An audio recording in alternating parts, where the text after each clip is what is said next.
સમાચાર ભાવનગરમાંથી મળી રહ્યા છે કે જ્યાં સેદરડા ગામમાં ધમાકેદાર ધોધમાર વરસાદ પડ્યો।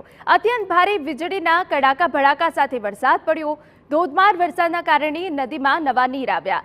સેદરડા ગામની નદી બે કાંઠે વહેતી હોય તેવા દ્રશ્યો સામે આવ્યા। સ્થાનિક નદીમાં પાણીનો પ્રચંડ પ્રવાહ જોવા મળ્યો। ગામની નદીમાં પાણી આવતા ખેડૂતો ખુશખુશાલ થઈ ગયા। પાણીના પ્રચંડ પ્રવાહ વચ્ચે જેસીબી ચાલકે બેદરકારી દાખવી જેસીબી ચાલકે જીવના જોખમે કોઝવે પસાર કરવાનો પ્રયત્ન કર્યો તો સ્થાનિક નદીમાં પાણીનો પ્રચંડ પ્રવાહ જોવા મળ્યો।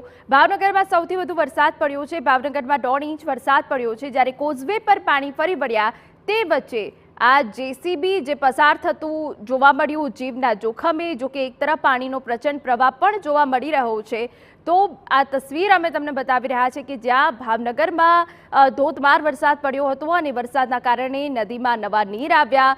નદી બે કાંઠે વહેતી હોય તેવા દ્રશ્યો સામે આવ્યા।